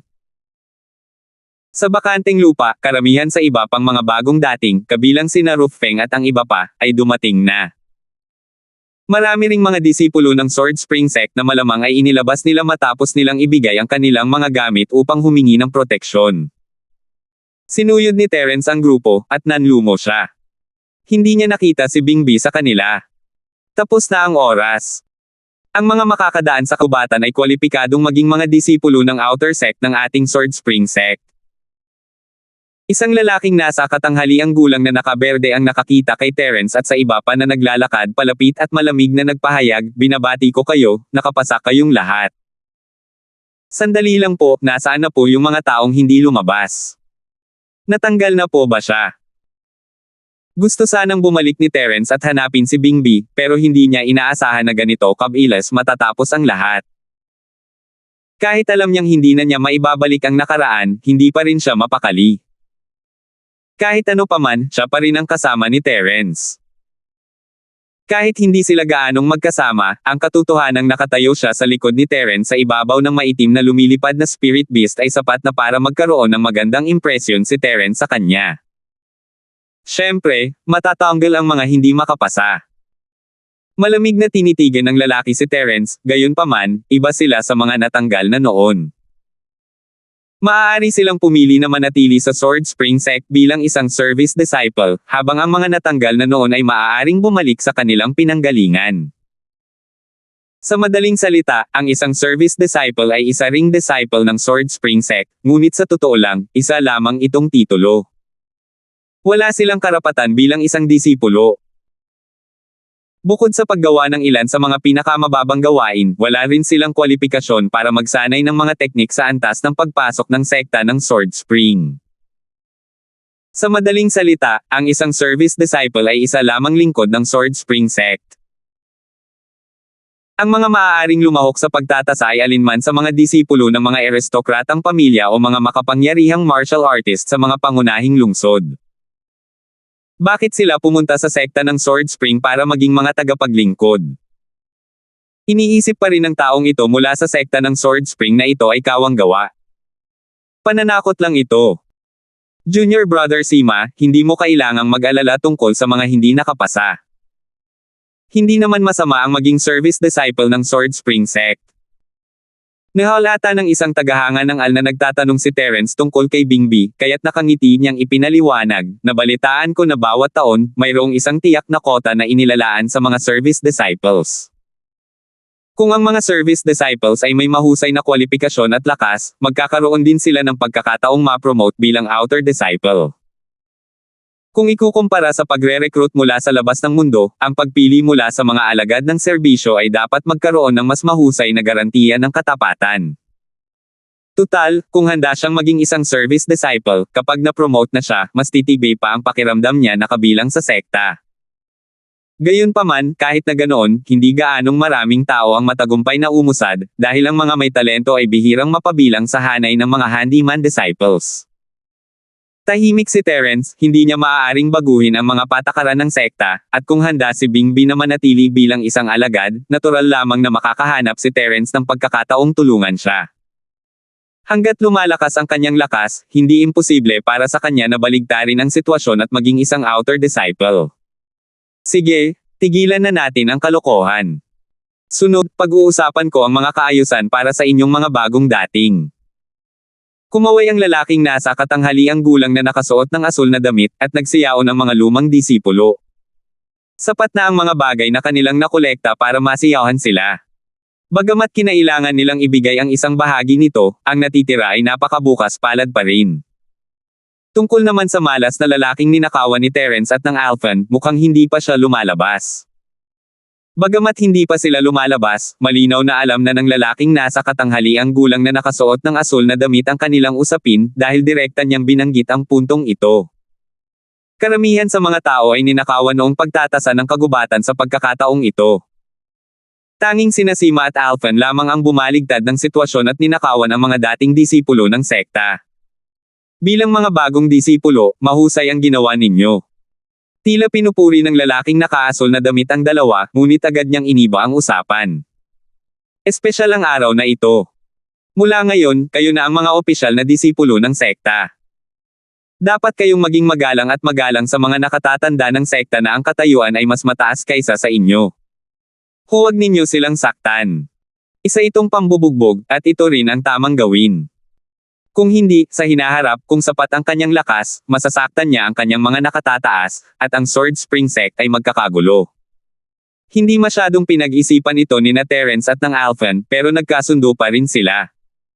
Kayong dalawa ay mahusay na nagpakita ng galing sa pagkakataong ito. Sa hinaharap, kayo ang magiging nakatatandang kapatid na mamumuno sa koponan kasama ng mga bagong dating. Pamwesto ang lalaking nasa katanghaliang gulang na nakaasol na damit sa kanilang dalawa, ngunit sila ay mga nakatatandang kapatid lamang sa mga bagong dating, katulad ng mga pinuno ng squad ng mga bagong recruit. Sa katunayan, wala itong silbi. Iniisip pa rin ni Terence kung para saan ang mga token, pero hindi man lang ito binanggit ng lalaking nakaberdeng damit. Hindi niya man lang binanggit kung sino ang dalawang pinuno, at hindi rin nagtanong si Terence. Maraming mambabasa ang humihingi ng personal na impormasyon sa pakikipag-ugnayan ng batang isda, kaya't ayanunsyo natin ito. Ang username ay yerin830,819, at mababasa mo ang pang-araw-araw na galaw ng batang isda. Sa ikalima ng buwang ito, mag-oorganisa ako ng isang aktibidad para mamigay ng mga librong may autograph sa aking bilog ng mga kaibigan. 7,268. Susunod, lahat kayo ay papasok sa tuktok ng mahabang bigot upang maglinang. Doon ang lugar para maglinang ang mga outer disciples sa loob ng 3 taon. Si Martial Master Ma ang mamamahala sa pagtuturo sa inyo. Dapat kayong maglinang ng seryoso at pagbutihin ang inyong sarili. Tumingin ang lalaking nasa katanghaliang gulang kay Terence at sa Alphan. Hindi madaling kausapin si Martial Master Ma, kaya huwag kang gagawa ng anumang bagay na makakasakit sa kanya. Walang makakasiguro kung ano ang mangyayari kung ganoon. Alam ni Terence na sa Sub-Island, ang mga baguhang soul practitioner ay tinatawag na martial masters. Kaya ang namamahala sa pagtuturo sa Longbeard Peak ay isang baguhang soul practitioner. Sa totoo lang, wala talagang pakialam si Terence sa mga baguhang soul martial artist. Ang lakas ng kanyang espiritu ay sapat na para pagbantaan ang buhay ng mga ito gamit ang kanyang mga kasanayan sa spirit attack. Isa pa, doon sa Sky Class Island, ang mga bagong silang na Soul Cultivator ay maliliit na patas lamang na kayang durugan ni Terence gamit ang isang daliri. Kaya naman, ang mga salita ng lalaking nasa katanghaliang gulang na nakasuot ng asul na damit ay walang anumang puwersang panghadlang. Bukod kay Martial Master Ma, mayroon ding mga disipulo ng Outer Sect na pumasok sa sect 2 taon na ang nakalilipas sa mahabang kasagsagan ng kanilang pag-unlad. Mula ngayon, kayo ay magiging kapwa-disipulo ng iisang sect, kaya dapat kayong magkaisa at sikaping huwag magkaroon ng anumang alitan. Subukan mong huwag gawin, hindi imposible. Agad na naintindihan ni na Terence at ng Alphan, parang hindi maiiwasan ang sunod-sunod na kompetisyon sa Long Whisker Peak. Ang mga disipulo ng Outer Sect na pumasok sa sect 2 taon na ang nakalilipas, ibig sabihin, ang mga nag-recruit ng mga bagong disipulo, ay hindi dapat magkaroon ng problema sa pagsugpo sa kanila. Sina Terence at ang dalawang nakatatandang kapatid na tagahanga ng Al sa koponan, ang unang napigilan pagdating nila sa kanilang kasagsagan ng mahabang balbas. Imposibleng hindi sila magkaroon ng alitan dahil sa kanilang natatanging lakas. Gayunpaman, malamang na matutuwa ang sekta ng Sword Spring na makita ang ganitong uri ng maliit na alitan. Maaari pa nga nilang palihim na hikayatin ito. Hanggat hindi ito masyadong labis, hindi sila makikialam. Hindi nag-usap sina Terence at ang Alphan, pero may kanya-kanyang ideya na sila. Kung tungkol naman sa dapat nilang gawin, kailangan nilang maghintay hanggang sa maabot nila ang pinakamataas na antas ng kanilang kakayahan. Sige, nasabi ko na ang kailangan kong sabihin. Sumunod ka sa akin. Dadalhin kita sa tuktok ng mahabang bigot. Natapos magsalita ang lalaking nasa katanghaliang gulang na nakaasol na damit ng may malamig na mukha at tumalikod na para umalis, walang pakialam kung nakasunod ang mga tao sa likuran niya. Nakatatanda kong kapatid, taga Longbeard Peak ka rin ba? Mabilis na humakbang ang tagahanga ng Al para sundan ang lalaking nasa katanghaliang gulang na nakaberde at nakangiting nagtanong, hindi ko pa naitatanong kung paano ko dapat tawagin ang nakatatandang kapatid. Malamig na sumulyap ang lalaking nasa katanghaliang gulang na nakaberde sa Alphan, pagkatapos ay lumingon at sinabing, sa tingin mo ba ay baguhan pa rin ako mula sa Long Whisker Peak? Natigilan ang ngiti ng tagahanga ng Al. Alam niyang mali ang nasabi niya, kaya mabilis niyang idinagdag, syempre hindi. Nakikita kong matalino at makapangyarihan ka, at sa palagay ko ay isa kang guro na nasa mahabang tuktok ng kanyang mga bigot, kaya gusto kitang tanungin. Malaki ang pagkakaiba ng katayuan sa pagitan ng isang instructor at isang disipulo. Bahagyang hangupa ang ekspresyon ng lalaking nasa katanghaliang gulang na nakasuot ng asul na damit nang walang pakialam niyang sinabi, hindi ako taga Long Whisker Peak. Sa hinaharap, kapag nagkaroon ka ng pagkakataong makapasok sa inner sect, natural na makikilala mo kung sino ako. Kaya inner sect ang senior brother na yan, walang galang ang junior brother. Agad na nagpakita ng paggalang ang Alphan, ngunit isang bakas ng hindi mahahalatang paghamak ang sumilay sa kanyang mga mata.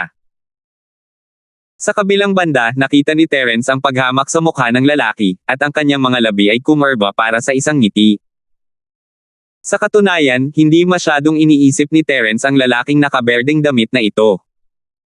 Matanda na siya, at nasa Golden Core stage pa lang siya. Hindi pa siya kasing lakas ni Yuna, paano siya nakapasok sa inner sect? May angas ka pa rin ba para maging mayabang? Sa sandaling ito, pareho ang iniisip ni na Terence at ng Alphan, pakiramdam nila ay isang kahihiyan ang lalaking nasa katanghaliang gulang.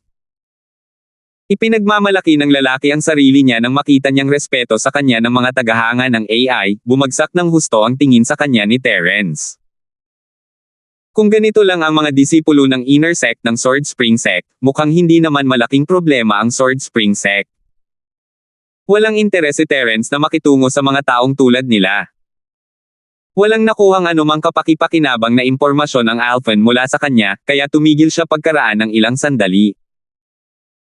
Maya-maya, nakarating ang grupo ng mga tao sa tuktok ng mahabang bigot sa pangunguna ng lalaking nasa katanghaliang gulang na nakasuot ng asul na damit. Dahil gabi na, inayos na nila ang kanilang pahinga sa isang bulwagan at hihintayin ang mga tagubilin ni Martial Master mapagsapit ng madaling araw. Kung tungkol naman sa lalaking nasa katanghaliang gulang na nakaasul na damit, tumalikod siya at umalis. Hindi na siya handang magtagal pa kahit sandali. Hoy, bakit wala kayong inihanda para sa amin? Ilang araw na kaming walang kinakain. Mamamatay ba talaga kami sa gutom? Pagkaalis ng lalaking nasa katanghaliang gulang na nakasuot ng asul na roba, may nagsimulang magreklamo sa mahinang boses, na nagdulot ng pagsang-ayon. Walang pakialam na tiningnan sila ni Terence. Lahat sila ay mga martial artist na nasa ilalim ng Alphan. Natural lang na aalagaan ng mga tagahanga ng alang mga taong ito, at sina Almira at ang iba pa ay hindi nasiyahan sa panig ni Terence. Sa lahat ng taong naroroon, tanging ang kasama ni Terence lamang ang nakainang buo. Nakatanggap na ng pagkain mula kay Terence ang Alphan dati, pero pagkatapos itong ipamahagi, hindi ito gaanong kalakihan para sa kanilang lahat, mas masarap lang ng kaunti kaysa sa mga hindi kumain. Magpahinga muna tayo. Hindi natin alam kung ano ang naghihintay sa atin pagkatapos ng pagbubukang liwayway. Hindi alintana ni Terence ang kaguluhan sa panig ng mga tagahanga ng alat bamulong sa tatlo, malay natin, baka may susunod pang pagsusulit. Kailangan nating panatilihin ang ating pinakamahusay na kondisyon. Marami pa ring pagkain sa espasyo ng Jade Pendant, pero hindi na ito angkop na ilabas para kumain ngayon dahil limitado lang ang espasyo ng storage bag na ginamit bilang takip. Ang dami na niyang nahuling pera dati. Kung magpapatuloy pa siya sa pagkuha ng pera, tiyak na magdudulot ito ng paghihinala at atensyon. Hindi nagtagal ay nagbukang liwayway na, at nahulaan ni Terence na dapat ay may pagkain pagkatapos ng bukang liwayway. Walang pagmamadali. Dahil doon, umupo si Terence nang nakakross ang mga paa at ipinikit ang kanyang mga mata. Hindi niya magamit ang kanyang tunay na enerhiya sa sub-island, kaya makakabawi lamang siya sa pamamagitan ng pagkain, pagsipsip ng enerhiya, at pagpapahinga. Kung ito ay tunay na enerhiya, isang beses lang niya ito kailangang i-circulate at mawawala na ang kanyang pagkapagod. Mahinahong sagot ni Almira at ng iba pa at umupo nang nakakross ang mga paa sa tabi ni Terence, nakapikit at nagpahinga, walang pakialam sa reaksyon ng iba. Matapos ang ilang bulungan, ang mga nagrereklamong tao ay nagsimulang maglibot-libot para tingnan kung makakahanap sila ng makakakain. Tutal, hindi naman maliit ang espasyo sa bulwagan, at masyadong madilim ang ilaw. Kung hindi siya maglalakad-lakad, hindi niya makikita ang kabuuan. Gayunpaman, ang mga taong gumawa nito ay mga cultivator lamang sa labas ng lungsod ng Solan. Ang tunay na direktang inapo ng Alphen ay hindi gumawa ng anumang aksyon nang walang utos niya. Tama si Junior Brother Sima. Dapat magpahinga ng maayos ang lahat. Huwag gumawa ng mga hindi kinakailangang bagay. Magpahinga at itabi ang iyong lakas hanggang madaling araw. Matalim na tiningnan ng Alphen si Terence, na nakaupo nang nakakross ang mga paa, bago ngumiti sa kanyang mga tauhan. May mga aayusin bukas. Wala nang gaanong oras bago magbukang liwayway. Maupo kayo. 7,269. Sumangayon ang lahat ng direktang inapo ng mga tagahanga ng alat na upo sa lupa. Mayroon ding ilan na hindi komportableng umupo, kaya humiga na lang sila sa lupa nang nakabuka ang kanilang mga braso at binti. Bigla, naramdaman nilang lumuwag ng husto ang mga buto sa kanilang katawan. Ang mga taong pag-alagala ay natural na walang napala. Sa halip, pagkatapos maglakad ng ilang hakbang pa, lalo silang nagutom at ang kanilang pisikal na lakas ay naubos na. Nang bumalik sila at nakitang nagpapahinga na ang lahat, maaari na lamang silang humiga o umupo ng tahimik kasama nila. Agad na tumahimik ang buong bulwagan, at tila bumilis ang paglipas ng oras. Hindi nagtagal ay lumitaw ang isang mahinang liwanag ng bukang liwayway sa labas ng bulwagan. Iminulat ni Terence ang kanyang mga mata, at naging mas malinaw ang bulwagan. May mga yabag sa labas, at tila maraming tao ang paparating. Walang balak magtago ang mga taong dumating. Sa halip, sinadya nilang mas bumilis ang kanilang paglalakad para marinig sila ng lahat ng nasa bulwagan. Kaya naman pagkamulat ni Terence ng kanyang mga mata, maliban sa ilang taong mahimbing na natutulog, lahat ay nagmulat ng kanilang mga mata at tumingin sa pinto. Maya-maya, isang nasa katanghaliang gulang na martial arts practitioner na nakasuot ng puting roba ang nanguna sa isang grupo ng mga disipulo mula sa Sword Spring Sect papunta sa bulwagan. Tumayo sina Terence at ang iba pa at pumila ng maluwag. Ang mga hindi pa nagising ay palihim ding sinipa ng kanilang mga kasama. Natulala silang tumalon at sumama sa grupo. Nakapagpahinga na ba kayong lahat ng maayos? Magkilala muna tayo pagkatapos nating magpahinga. Ang lalaking nasa katanghaliang gulang na nakasuot ng puting damit ay walang pakialam na sumulyap sa paligid, at ang mga sulok ng kanyang bibig ay may hindi maipaliwanag na ngiti. Mula ngayon, kayo na ang mga bagong disipulo ng Long Whisker Peak ng Sword Spring Sect. Ako ang punong instruktor ng Long Whisker Peak, ang inyong agarang nakatataas. Kung magkamali kayo sa aking mga kamay, maaari lamang kayong magdasal para sa swerte. Pagkatapos ng bahagyang paghinto, nagpatuloy ang lalaking nasa katanghaliang gulang na nakasuot ng puting damit, maaaring narinig mo na o hindi, pero hindi mahalaga. Ang apelyido ko ay MA, kaya maaari mo akong direktang tawaging Martial Master Ma. Binabati ng tagahanga ng disciple si Martial Master Ma. May ideya ang Alphen. Agad niyang ikinuyom ang kanyang mga kamao at yumuko ng may paggalang. Kailangan kong humingi ng tulong kay Martial Master Ma sa hinaharap. Yumuko ang mga direktang inapo sa likuran niya at ikinuyom ang kanilang mga kamao upang batiin ang Alphen. Magandang araw, Martial Master Ma. Wala ring pagpipilian si Terence, susunod na lang siya sa agos. Kung hindi sila kikilos matapos silang batiin ng napakaraming tao, para na rin silang nag-aalburuto sa harap ni Martial Master Ma.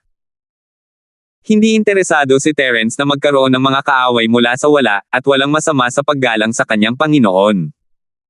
Walang sino man ang maaaring sumabad sa akin kapag nagsasalita ako. Hahayaan ko na lang muna, pero kapag inulit mo pa, may parusa sa iyo. Hindi nagustuhan ni Martial Master Ma ang ginawa ng Alphen, kaya't malamig niya itong binalaan. Matapos sumang-ayon ang Alphen ng may malamig na mukha, nagpatuloy siya, bukod sa akin, may ilang senior brothers din na mamamahala sa Long Whisker Peak. Sila ang magiging assistant ko sa pamamahala sa iyo. Silang dalawa ang iyong senior at second senior brothers. Dalawang binata na nakasuot ng puting roba ang humakbang paarap at tumango kay Terence at sa iba pa bilang pagbati. Sa likuran nila ay isang grupo ng mga disipulong nakaitim. Marami sa kanila ang mukhang pamilyar, sila rin ang mga nagnanakaw sa mga baguhan hapon, at nakita pa nga ni Terence ang ilan sa mga ninakawan niya.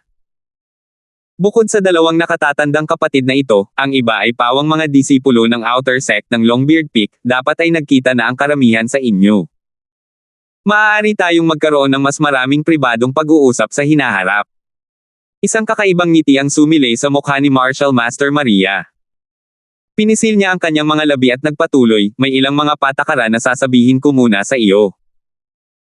Sa mahabang bigot, ang mga ordinaryong disipulo ng outer sect ay maaari lamang magsuot ng itim na damit, habang ang mga puting roba ay maaari lamang isuot ng mga disipulo ng inner sect, mga martial master ng outer sect, at mga senior manager. Dapat mong tandaan ito ng malinaw at huwag kailanman magsuot ng damit na may ibang kulay. Bukod sa itim at puti, ang kulay abo ay para sa mga handyman disciple. Isa ito sa pinakamababang kulay sa Sword Spring sect. Kung gusto mong magsuot ng kulay abo, hindi iyon problema. Siyempre, kung magkamali ka, ayos lang sa akin na pagsuotin ka ng kulay abong damit at pababa ng bundok para maging handyman disciple.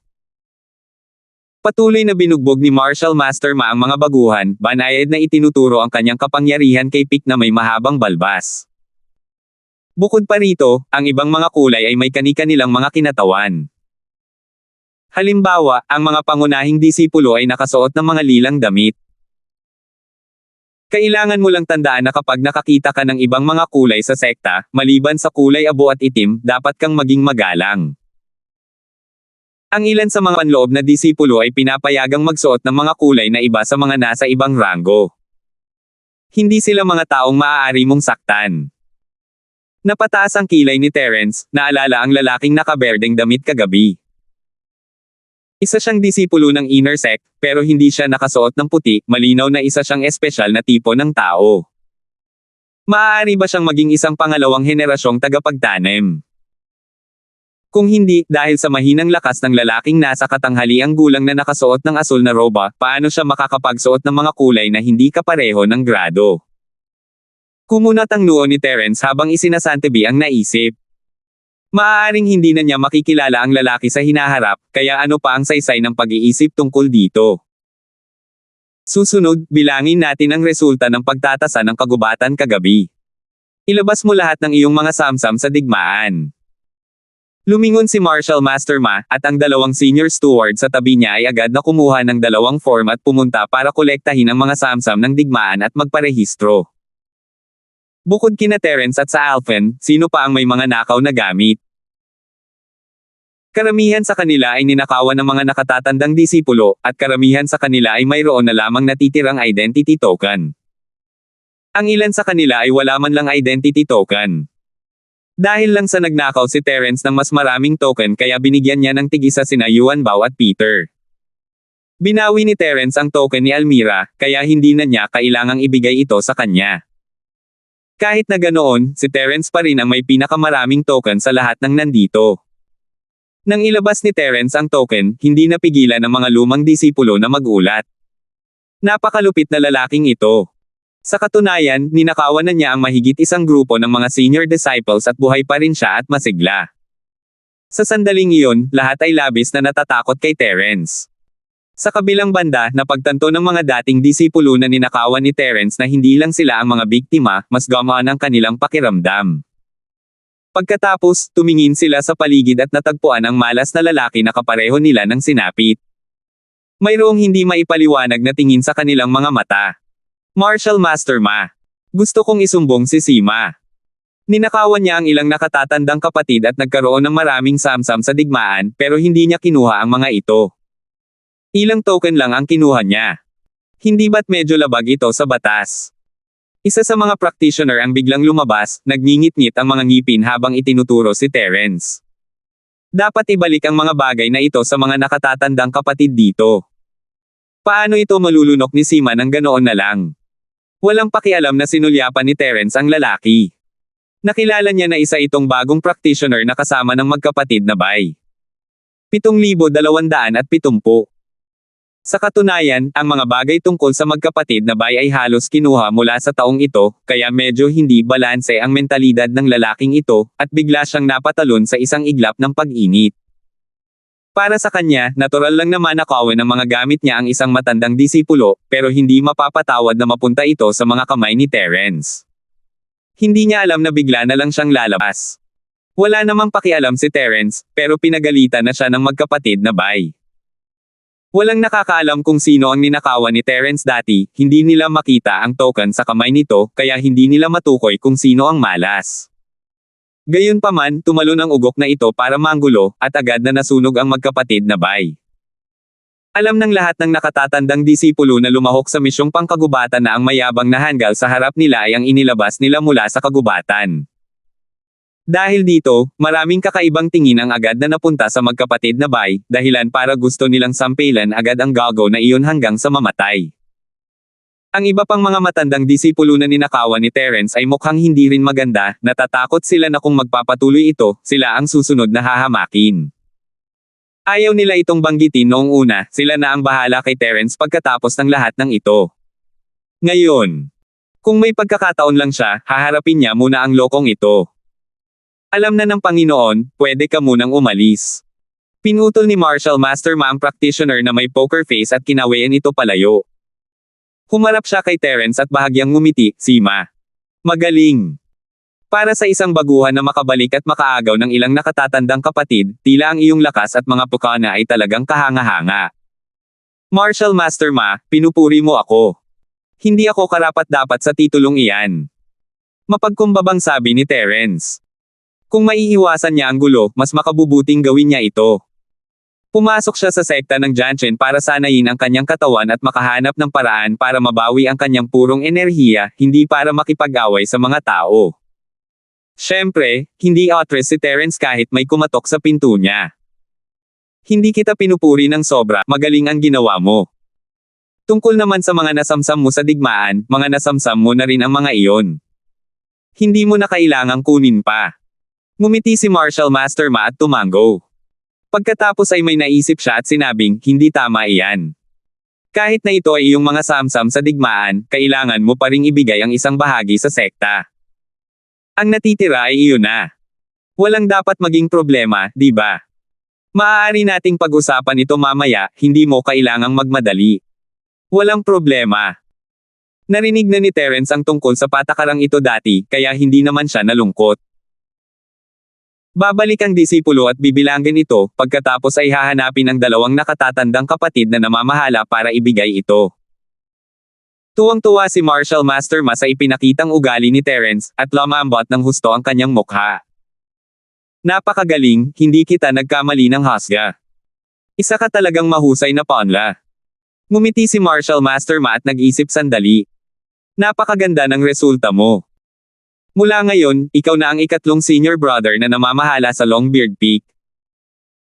Pero ikaw ang pangunahing namamahala sa mga bagong disciple ng Outer Sect, kaya pumunta ka rito at makilala mo muna ang iyong panganay na senior brother at pangalawang senior brother. Kumurap si Terence, hindi niya inakalang siya ang magiging manager ng Long Whisker Peak.